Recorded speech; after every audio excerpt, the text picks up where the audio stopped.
Israel is on the fast track for absolute victory. And so obviously, the United States is suing for an immediate ceasefire. I'll have all the details coming up on In Focus.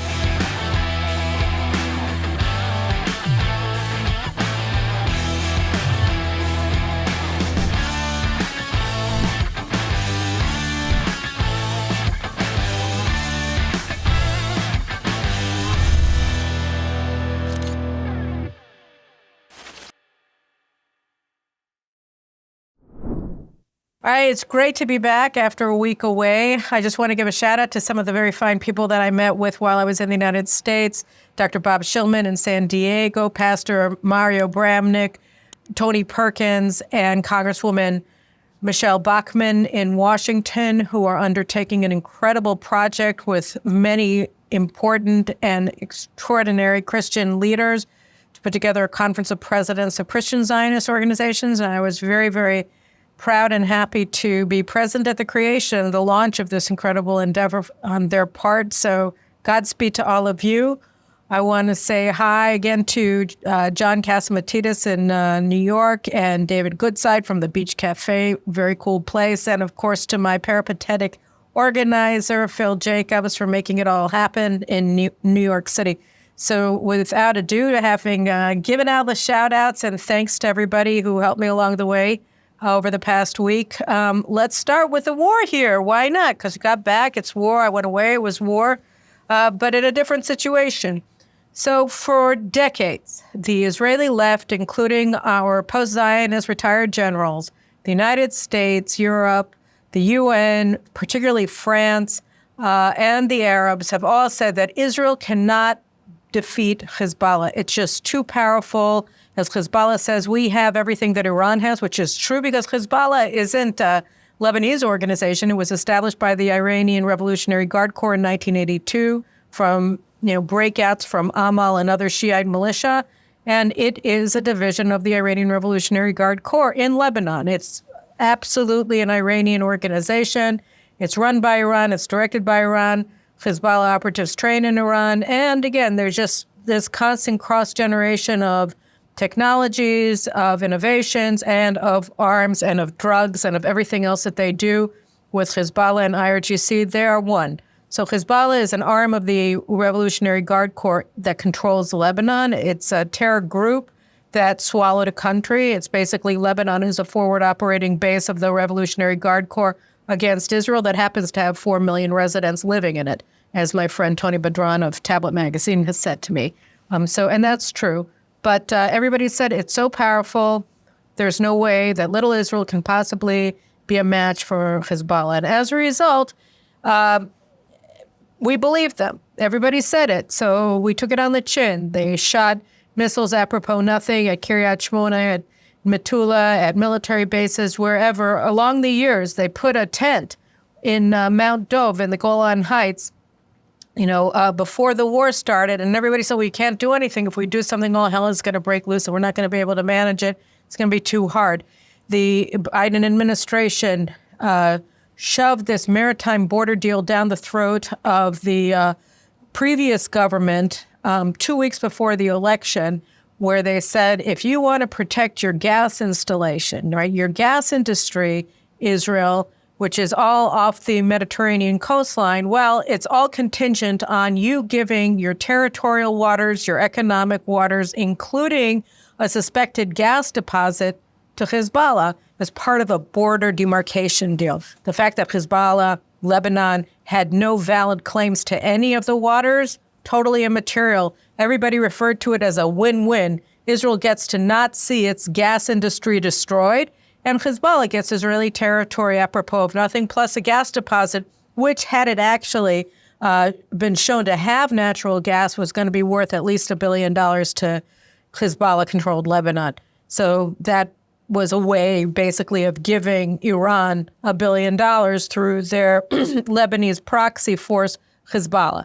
That's a whole thing. So the United States mediated this deal. They served as Hezbollah's enforcer, forcing Yair Lapid, the hapless, totally pathetic interim prime minister who never met an American demand that he wouldn't, bow down before. And they forced him to accept this deal that no Israeli in their right mind could possibly have accepted as chief negotiator, quit in the middle. Anyway, we did it and everybody called it a win-win. It was pure extortion. And when the war started here, everybody was saying, well, Israel, you're going to have to make a deal with Hezbollah. Yeah, it's true. The people who live in northern Israel, particularly along the border with Lebanon, that number around 100,000. These people who have been internal refugees inside of Israel, displaced persons inside of their own country for going on a year. Well, you'll cut a deal like the maritime border deal along your land border. You'll cough up a bit of your sovereign territory, including Mount Dov and the Golan Heights, which controls all of northern Israel completely, like from the Gulf of Haifa up to the Golan Heights and all of the Galilee, the lower, the western, the upper, all of it. Hezbollah then controls completely with Mount Dov. You'll give them that little slice of land. No big deal. They call it the Sheva Farms to make it sound like a nice little idyllic farm with a white picket fence or something to people who aren't paying attention. You'll give them that, and everything will be fine. And then they'll definitely, implement UN Security Council Resolution 1701 from 2006. And here I just want to open a parenthesis. What is UN Security Council Resolution 1701 from 2006? That was the ceasefire deal that ended the Hezbollah's war against Israel in 2006. And the deal required the state of Lebanon to remove all Hezbollah forces to north of Litani River. So that's about up to 30 kilometers north of the Israeli border, and not allow any of them to recede. And the Lebanese armed forces, together with a UN force in South Lebanon called UNIFIL, were supposed to be extra powerful, and they were the only forces that were supposed to be allowed to patrol the border between Israel and Lebanon. And in the event, what happened was Hezbollah killed a couple of UNIFIL soldiers around 2007, 2008, and that was the end of UNIFIL. They never go on any patrols without getting Hezbollah's permission beforehand, and usually they're accompanied by Hezbollah, so it's all a lie. And the Lebanese armed forces was already providing targeting information to Hezbollah during the 2006 war. They've never been an independent entity. And after the war, they basically just became an auxiliary force of Hezbollah. And so they never implemented 1701. To the contrary, they were the reason, they were sort of the fig leaf behind which Hezbollah was able to hide, to have plausible deniability as it went about not only rebuilding its missile bases in South Lebanon and its forces, they embedded their forces directly into the civilian life of South Lebanon. So we hear about the Radwan Force, which is an army of 20,000 regular forces and 20,000 reservists that are all battle-hardened veterans of the terror wars that Hezbollah has waged in Iraq, in Syria. They have just rivers of American blood on their hands, rivers of British blood on their hand, rivers of Afghan blood on their hand, river of Iraqi blood on their hand, rivers of Syrian blood on their hands, and now they're perched on the side on Israel's border, right? And they're ready to invade. That's what they've been trained to be, is an invasion force into Israel. And the idea, and so what they did was they gave them all apartments in these newly built apartment blocks in South Lebanon. Moreover, they built missile rooms inside of each flat so that everybody who got a new apartment from Hezbollah was also had an extra room. We have an extra room in every house for our shelter, and it's called a mamad, and it's a reinforced room, and every structure since the Gulf War in 1991 has been required by law to have a secure room inside of it. It saved arguably thousands of Israeli lives, this requirement by law. So we have rooms that protect us from missiles, and Hezbollah has missile rooms to attack Israel in every apartment that they built in Lebanon since 2006. So 1701, which is a binding, UN Security Council resolution, that was a ceasefire from the end of the war. It was never, ever implemented on the Lebanese side, and nobody ever objected, nobody other than Israel. And who cares what Israel's doing, right? So the United States never objected. France never objected. The UN Security Council never raised any objection. The UN never objected. Nobody ever objected. The Lebanese, who are controlled by Hezbollah, never objected. Nobody ever objected except Israel to the fact that 1701 wasn't even remotely being implemented on the Lebanese side of the border, not even a little bit, okay? So that just, what did I say? That was a parenthetical remark. But this year, what happened? So after they were already in constant breach, both in terms of rebuilding their forces and in deploying their forces, and then in taking potshots at Israel and other acts of aggression that they carried out against Israel pretty much regularly since 2006 until 2023. On October 8th, apropos of nothing, with no provocation whatsoever from Israel, Hezbollah decided that they were going to join Hamas's war against Israel, that war that Hamas began with a genocide of the communities of South Israel that day. The next day, Hezbollah began massive rocket and missile fire against Israeli communities in the north. And that obviously, and even beforehand, increased fear that the Radwan Brigade, that had been training for precisely the operation that Hamas had carried out the day before, were about to invade Metula and Kiryat Shmona and Nahariya and Shlomi and all the kibbutzim along the border, Lenara, Kfar Giladi, etc. So the army and the government ordered the evacuation of the civilians from many of the communities. It was initially, I think it was around 60. Now it's 70, or sometimes some estimates say 100,000 have left. Now even more because the escalation of the firing. But you're talking about tens of thousands, anywhere between 60,000 and 100,000 Israelis have been living outside of their homes for the past year. Right? Because it's too dangerous, because they can invade at any moment, because they have 20 to 40,000 short-range rockets and another 40,000 short-range missiles that together can just demolish completely their communities, massacre everybody inside them, including the soldiers that are supposed to be defending them. So, the firepower is just so outrageous that there's no way that anybody can live there so long as this threat continues to persist. And Hezbollah, apropos of nothing, did this. And Israel, because we had our main concentration of force has been in Gaza to decimate Hamas's forces there after they invaded on October 7th. So Hezbollah was attacking Israel with anywhere between a dozen to 24 rockets and missiles a day.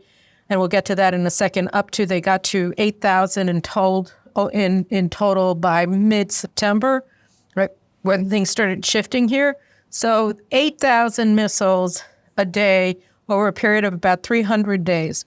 So you're talking about two, 3 rockets a day on average, and sometimes less, sometimes more. In recent weeks, we were having 50 to 100 rockets being shot in a very, very steep escalation of the number. But all told, you've had the decimation of communities, hundreds of homes destroyed. You've had significant damage caused to military installations, some of them strategic. You've had just the devastation of the landscape, of the trees, of the forests, of the nature reserves, of the animals. So you've had all of this devastation going on. And how has Israel been responding? Well, when our concentration of effort is in Gaza, so we've been responding with attacking missile launchers, attacking other things, but all from the air. We haven't devoted any ground forces to it. And it's all been a very limited response of intercepting the incoming missiles and rockets when possible. It's very difficult to intercept the short-range anti-tank rockets. And when not possible, we just suffer the damage. So that's been Israel's response. And then after they started escalating significantly, steeply, the number of rockets from a dozen to 24 a day, which is what it had been through the summer months, to 50 to 120 a day, that was when we started seeing Israel do something new. So last week, we saw a lot of new things. And this was, and let's just go through some of them. We had Operation Exploding Beeper. We had Operation Exploding Walkie-Talkies. We had Operation Let's Decapitate the leadership of the Radwan brigades in a bombing of a subterranean bunker in an apartment building in the Dakhia quarter of Beirut, where Hezbollah leaders all live. So you had these three major strikes, and then you started having massive airstrikes that were taking out, I think we had 1,400 hits in one day that took out, and all of them apparently hit their targets. And we're talking about missile storage facilities, missile launchers, long-range missile launchers, short-range missile launchers. So we took out an enormous amount of their arsenal.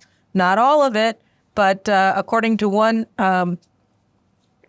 diplomatic official, Israel has destroyed about a half of the long-range missiles and about 3/4 of the short-range missiles that Hezbollah had on the eve of the war. So that's a lot. And what is most important that the source said, and this was in the aftermath of the massive air campaign that began a couple of days ago, said that the most important thing that Hezbollah has lost is their ability to launch in a coordinated manner hundreds of rockets and missiles simultaneously. And that, of course, had been all along their strategic concept, which was that they were going to be able to paralyze Israel's anti-missile defense systems, the David Sling and the Iron Dome, by swarming Israel with hundreds and hundreds of projectiles at once.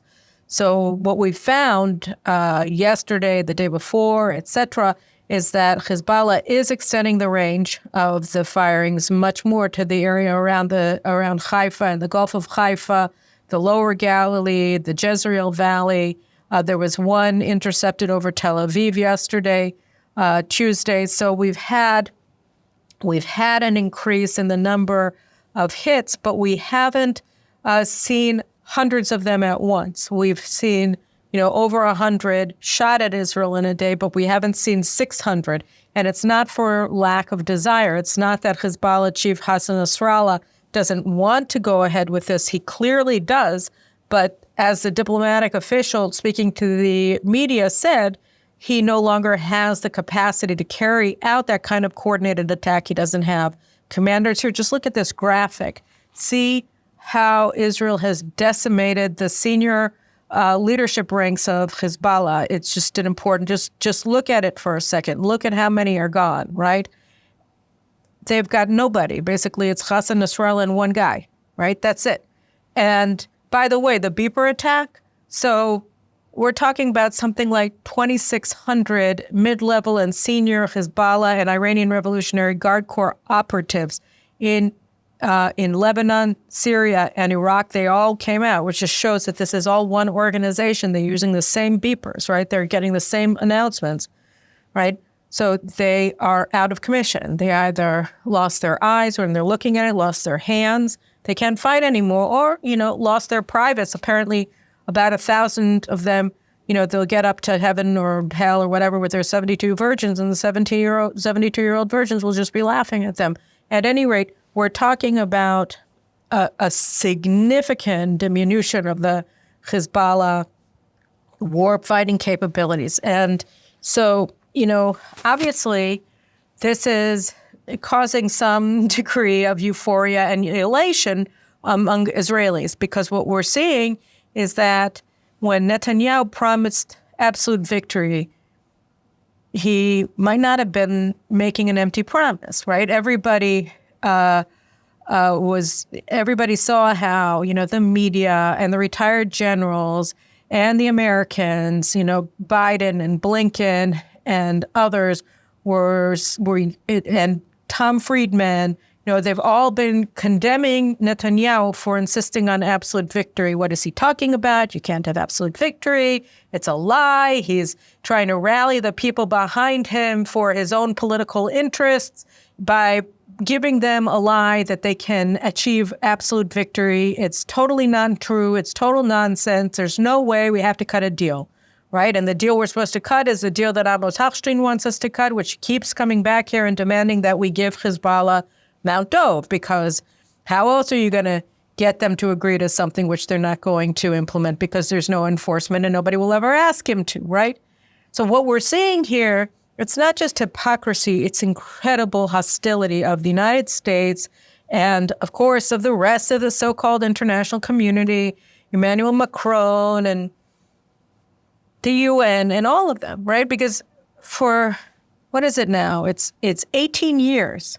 Hezbollah has systematically breached the spirit and the letter of 1701, as has Lebanon, which is, it's almost worthless to talk about Lebanon because there's no such state as Lebanon. It is a forward operating base of the Revolutionary Guard Corps that has 4 million people living on it who call themselves Lebanese and pretend that they live in a country. They don't live in a country. They live on a forward operating base of the Revolutionary Guard Corps against Israel, right? But whatever. So Lebanon, right, has never fulfilled its promise in 1701. They never blocked Hezbollah from rebuilding its capacities, for rebuilding its control over South Lebanon. They never even tried, right? So it never happened, and there was never an outcry from America. There was never an outcry from Italy. There was never an outcry, of course, from France. There was never an outcry from the Security Council. There was never an outcry from the Arab states. There was never an outcry from the Lebanese people. There was never an outcry from Syria. There was never an outcry from anybody, right? But now suddenly, oh, wait, Israel is causing real damage to Hezbollah, and they may actually defeat them. If we have 5, according to the media reports yesterday, we have 5 divisions now perched on the border, along with 2 maneuver brigades that were just called up for reserves and emergency orders. So we have a very, very significant ground force perched on the border when they're not, practicing, ready to invade. We have Hezbollah down, right? Their commanders have been killed.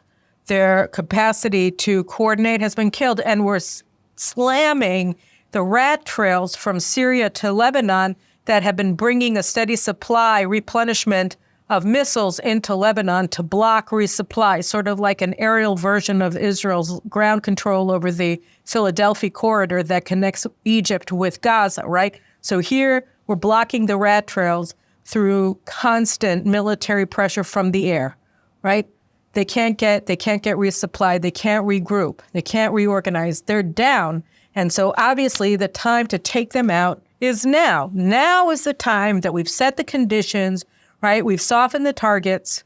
We've made it impossible for them to conduct the kind of strategic operation that they intended to conduct against Israel that would paralyze our defenses and render our communities essentially helpless, both to ground invasion and massacre and to being pulverized by their 200,000 missiles and rocket ballistic precision and non-precision guided rockets and missiles, all pointing directly at Israeli territory, right? So now is the time to go. And instead, all of the people who stood silently by and said nothing all of these years when Hezbollah built up its power and its strength in breach of UN Security Council Resolution 1701 are all joining together to say Israel needs to have a ceasefire. And here, let's just read a couple of these obscene statements. So here you have a joint statement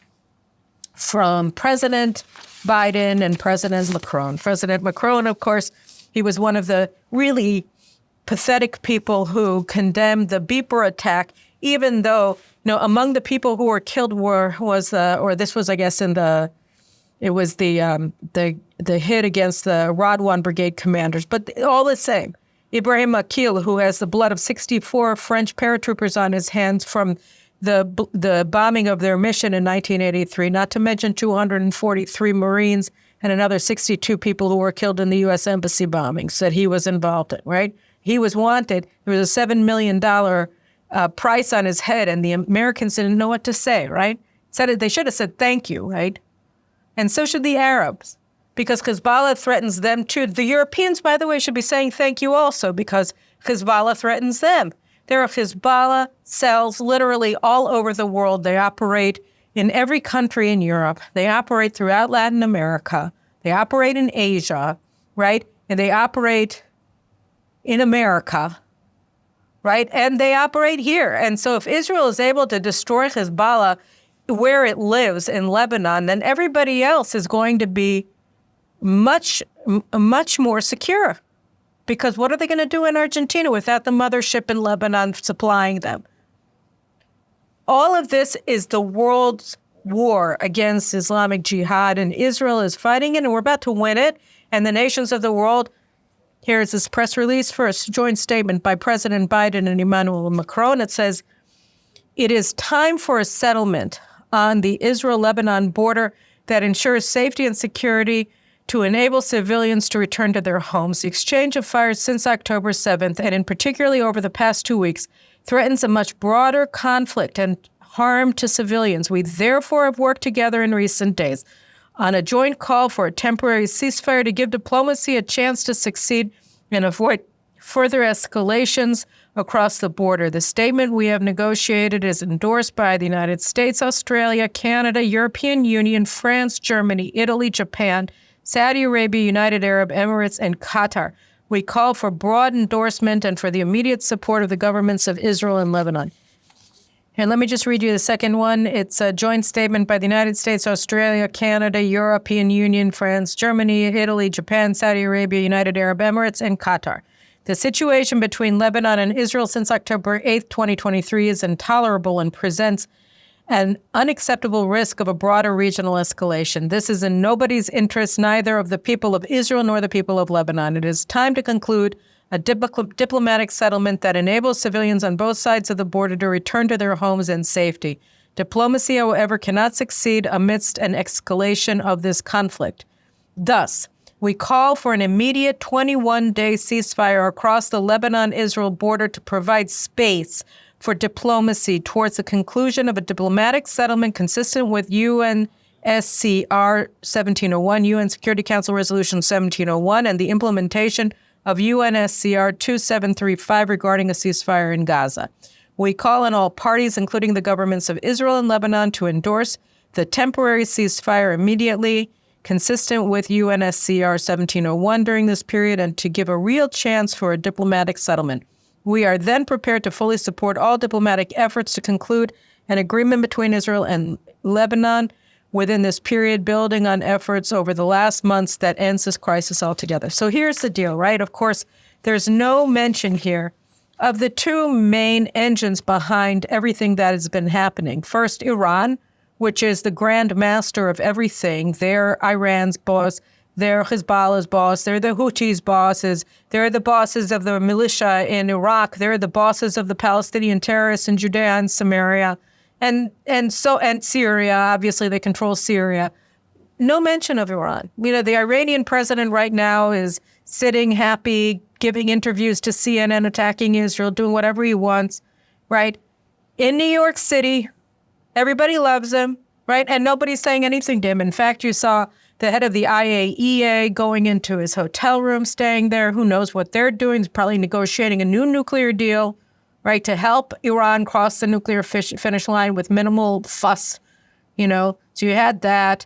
You have no mention of Iran. No mention of Iran. And then the other group, what about Hezbollah, right? No mention of the fact that Hezbollah, with the support of the Lebanese government, has been conducting unprovoked, unwarranted, illegal assaults against Israeli civilian targets and military targets with no reason, and as a war crime because they're doing it hidden behind civilians, right? All of this they've been doing since October 7th. No mention of Hezbollah, not one. All of the attention is placed on Israel and all of the demand, the sudden hyperventilating, we need a ceasefire now. Why? Because Israel sees absolute victory in its sights. We're going after we're on the offensive. We seized the initiative for the first time since we withdrew from South Lebanon in 24 years ago in 2000. We finally have the initiative. We're calling the shots. We're running the field. So we have to stop. If they shoot at us, if they kill 10 Israeli children playing soccer in Majd al-Shams in the Golan Heights, it's a tragedy, condemnation, but no immediate ceasefire. Israel has to give them Mount Dov. Israel has territory that's its sovereign territory that it's supposed to cough up, right? In order to get a ceasefire that's not going to be maintained that nobody's going to enforce against Hezbollah, the force that nobody even names, right? Along with its boss, Iran, which nobody even names. It's their war against Israel, and Israel is supposed to be the one standing down, not them. They don't even get condemned. So you have all of the nations joining together, demanding a ceasefire. And what's funny about Israel's response is that you're getting a big no way across the board. Like if you listen to the Israeli media when they report, first of all, Prime Minister Netanyahu, as I speak to you, is on his way to New York to go to the UN General Assembly. I guess it's under the, concept, if you don't have a seat at the table, you're the main course. Well, Israel's been the main course all week. All anybody has done at the UN is attack and condemn Israel. I may do a separate show on that. I don't know if I have. I don't know if I will, or just make me nauseated. But whatever. So he's on his way there to read everybody the Riot Act, right? And so what did the Americans do? Like 2 minutes after he gets on his flight or wheels up, the Americans announced that a ceasefire has been reached. But nobody agreed to a ceasefire, and it took several hours for the prime minister in his plane going to New York to get out a statement from the plane that no, in fact, Israel had agreed to no ceasefire deal, and he left the country with orders in the hands of the military that they have to continue to fight with maximum power, as they have been for the past week. It was all a lie, but the United States puts this out. And before the prime minister could say it's not true, you had, and I'm talking across the political spectrum, people denouncing the idea that Israel is going to stand down. And why is that? It's because it's so blatantly obvious that we can't. That if people are supposed to be allowed to return to their home, it's not under a security guarantee of the UN or Hezbollah or the Biden administration. It's only the IDF that can protect the citizens of Israel in their homes. And the only way we can do that is by taking those 5 divisions that are perched on the border and moving into Lebanon and securing a security zone in Lebanon. Right now, northern Israel is Hezbollah's security zone, preventing Israel from using, a third of its territory with any security whatsoever. They're the ones that are threatening our refineries and our chemical plants and our natural gas installations, platforms, and our people. Right? They're the ones, not us. We didn't threaten Lebanon. We left Lebanon 24 years ago. I would say stupidly, but all the same, you can't deny we don't want anything from Lebanon. But they never, ever accepted any ceasefire with us. They continued attacking us from the minute that we left. And they've reached this point where they came together with 200,000 rockets and missiles of all ranges, capable of hitting every site in Israel more than once, right? And we're told that we're supposed to stand down and let them rebuild, because what is 21 days? Hamas would give, I don't know how many hostages in order to get a 21-day ceasefire from Israel, because what are they going to do? Well, is Israel going to be able to bomb the rat light? No. Are they lying on their backs panting and hysterical because everybody around them is dead? Yes. So in 21 days, you get to calm down. You get to replenish your stocks from Iran going through Syria and Iraq, right? You get all your missiles rebuilt, regrouped. You're able to, get in the replacements for all the people who are dead and get your lines organized, right? And then you're back and you're ready. You're in the driver's seat again. So why would Israel agree to this? Because Iran wants it? Iran wants it, right? And so those are the ones who are asking for it. Iran, Hezbollah, they suddenly want it. We get them by the throat and they say, ceasefire, ceasefire. And then the entire world comes in and says, yes, yes, ceasefire. And, and I wish that was all that the Biden administration was doing. But unfortunately, it's not. Senator Cotton and Minority Leader Mitch McConnell wrote a letter to the White House where they were talking about the fact that the United States is continuing their partial arms embargo against Israel. And I just want to play a clip from Tom Cotton and Jake Tapper talking about what it is that the United States is denying us. So let's just go to Senator Cotton for a second. Israel has every right to defend itself and to go on offense against a terrorist organization in Lebanon, and we need to give them the tools to defeat both Hamas in the south and Hezbollah in the north and defend their own people. Is the United States not giving tools that Israel needs? No. First off, they're not giving them the political and diplomatic support that they needed from the very beginning. If rather than trying to put constant pressure on Israel, more pressure than we put on Iran and its terrorist networks, Joe Biden and Kamala Harris had simply adopted a policy to let Israel win and back them to the hilt, the war in Hamas probably would have ended a long time ago. Earlier this year, there was a de facto partial arms embargo on Israel, not just the 2,000-pound bombs, which they do need to hit Hamas in its deep and buried tunnels, but mortar rounds and artillery shells and small arms ammunition. Now they even have a tractor embargo in Israel. So Israeli soldiers are going to be exposed to minefields that can't be cleared because the Biden-Harris administration won't allow them to get access to the tractors and the bulldozers they need to clear those minefields. So consistently, the Biden-Harris administration has put more pressure on Israel than it has put on Israel's enemies. That's probably had the effect of prolonging the fight. Right. So they're denying us the MK-84 bombs, which are the bunker buster bombs that Kamala Harris has already said she's so excited that she's not giving us. The Apache attack helicopters, which you need for they're essential for fighting in Lebanon. They're worth, like a battalion of tanks. They can save so many lives of Israelis because they're perfect for that trait. No, you're not going to get it. Can't have that. Caterpillar D9 tractors. Yeah, let's just make Israelis die in landmines because, AOC wants to boycott Caterpillar if they continue. Because the left sucks and because they politicized, these armaments that are going to Israel because they're effective in fighting terrorism. So suddenly they're not allowed. Right? Because you don't even mention Hezbollah and Iran when you're talking about a ceasefire between Lebanon, which is the aggressor, which they controlled and swallowed whole, decades ago. You don't even mention them. By the way, they're not mentioned in 1701 either. That was Condoleezza Rice, a diplomatic genius, along with her junior partner, Tzipi Livni, who was the most incompetent foreign minister Israel has ever had.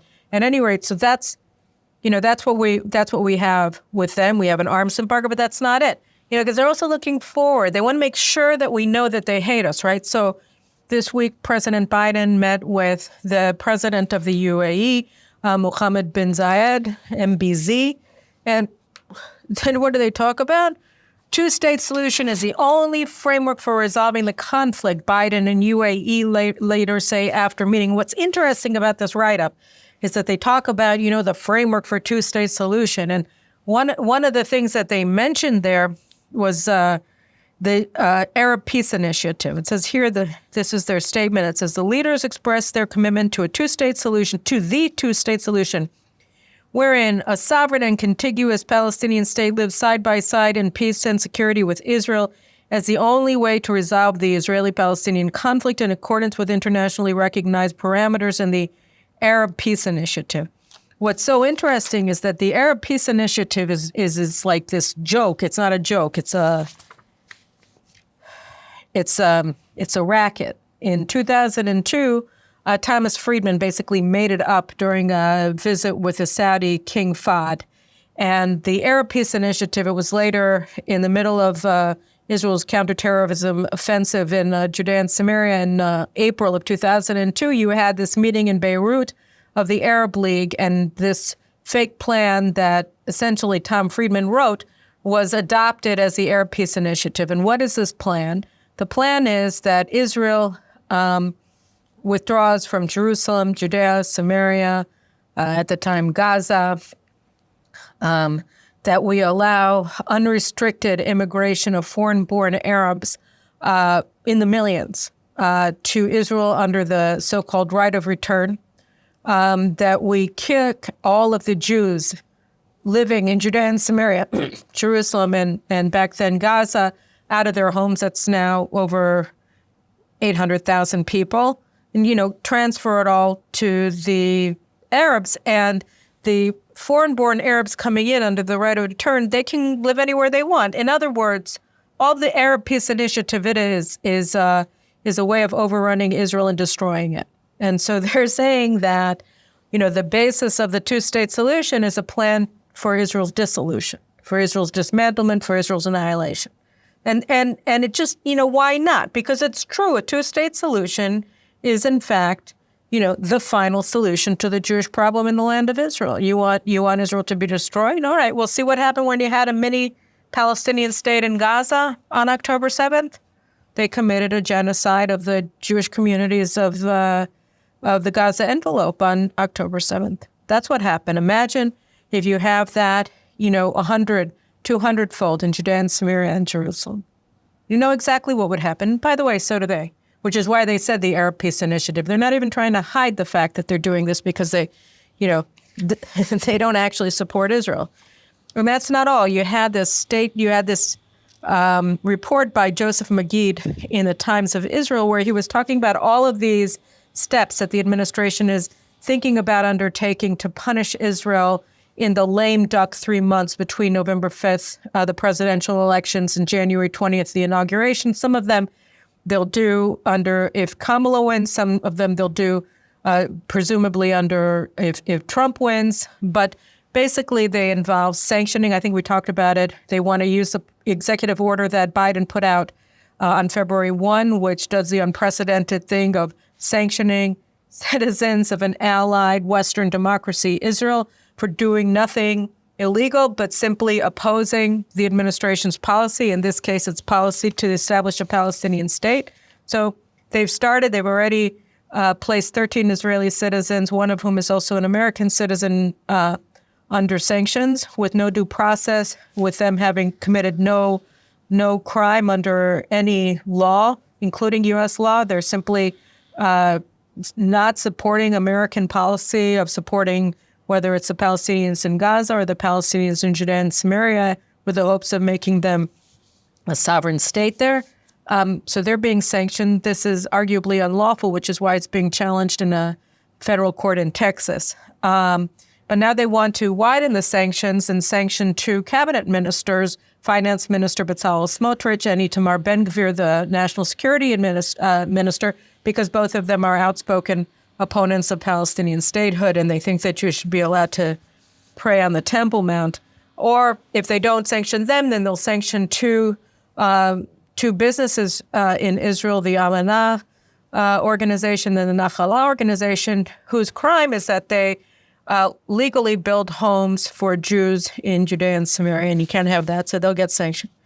And then they have one that's funny, which is a memorandum of understanding about U.S. military assistance to Israel. So that's supposed to end, I think, in about 2 years. So in a way, this doesn't matter. But if there was supposed to be initially 25% of the money could go to Israeli military industries to produce armaments in Israel, and it's supposed to disappear by the end of the 10-month period. At any rate, they want to end that so that Israel has to use 100% of the military assistance in the United States, which with an eye towards destroying Israel's independent industrial capacity to provide for our own defense. And what's funny about this is that perhaps the one personal victory that I can claim in this war is that for over a decade, I was saying that Israel has to wean itself off of U.S. military assistance and rebuild our domestic capabilities. And every time that we either gave a technology to the United States to produce for us, like Iron Dome, or now it's a laser technology, I would start screaming on TV and saying, what are we doing? We need to be able to build it at home. And that goes for our assault rifles and our tank and artillery shells, everything that the United States is embargoing. And so the one thing that has happened is that the Americans' refusal to provide us with steady resupply of these basic tools of war has convinced a majority of Israelis that Glick was right, that we need to rebuild our independent industrial capabilities. And that's why at the start of this year, the Defense Ministry announced the Independence Project, where we're going to be building, and I think we already are starting to build bombs for our Air Force, artillery and tank shells, assault rifles, and bullets for them in Israel, things that we hadn't done because of the MOU. So if they want to go ahead and do this, then they're just empowering the likes of me, which is okay. They want to label products from Judea and Samaria one of the things that Donald Trump did was he signed an executive order that requires products, Israeli-made products in Judea and Samaria to be labeled made in Israel. And they want it to be labeled made in, I don't know, occupied Palestine or something. They may want to recognize the state of Palestine. That, of course, would be a reward for October 7th. They want to open a consulate in Jerusalem for the Palestinians. They can't do that without Israeli permission, so they may just lay a cornerstone or something like that. That's what they're doing. So they're going to war against Israel. That's what this Magid article says, that the United States is now full on. They're siding with Hezbollah. They're siding with Iran. They want a ceasefire everywhere immediately. They want Israel to stand down. Why now? Why is it so urgent now to get a 21-day ceasefire in the north? To save Hezbollah from destruction. To save Hezbollah from destruction. It's hard to get your head around this. Who wants to get his head around this? I don't. But we have to, because, everything that they're saying, everything that they're doing, the peripatetic diplomacy that Biden and Blinken and all the rest of them are engaging in is geared towards one goal, which is getting Israel to stand down. And now, after what we've done, what we did accomplish over the past week in Lebanon, it's becoming obvious to the people of Israel that Prime Minister Netanyahu was not speaking empty words when he said that our objective is total victory. Hamas has not shot one projectile, knock wood, right? We have not gotten hit from Gaza since we seized the initiative in Lebanon. Why? Because they can't operate effectively as an offensive force so long as we control the Philadelphia corridor, blocking them from getting resupplied, and we control the Netzarim corridor, blocking them from rebuilding their force structure. That's why. Because we have maneuver forces still on the ground capable of taking action there, which is what we're doing. So they haven't been able to attack, which means that we've won in Gaza. We're not done. We can't walk away. But we did win. We are winning. And in Lebanon, look at Hezbollah. They're on the ground bleeding. What do? You kick them until they can't get up again, because Hezbollah has one goal, the annihilation of the Jews. And by the way, the annihilation of the United States and the entire free world, which is why they have terror cells in every single country, in Europe, in the United States, in Canada, in Latin America, and even in Asia. Because that's their goal. What do they say in Iran every day? What do they say in Beirut every day? Death to America, death to Israel. And here is the United States saying, no, we're going to protect you. We're going to keep you going. Israel, it has never been clearer. When we turned our attention to Hezbollah, when we were able to finally focus on Hezbollah, the big threat, 30 times the size of Gaza, right? This war was immediately transformed from a war only for Israel's survival to a war that protects the entire world from jihad.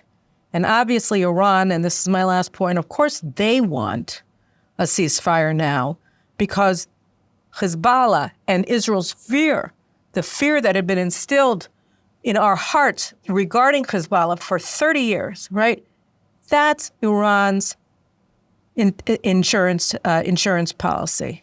So long as Israel believes that we will face an existential assault from Lebanon if we attack Iran's oil installations and their nuclear installations and their ballistic missile installations, we won't hit them, right? Because we'll be afraid that Hezbollah in the north is just going to lay waste to our cities and our people.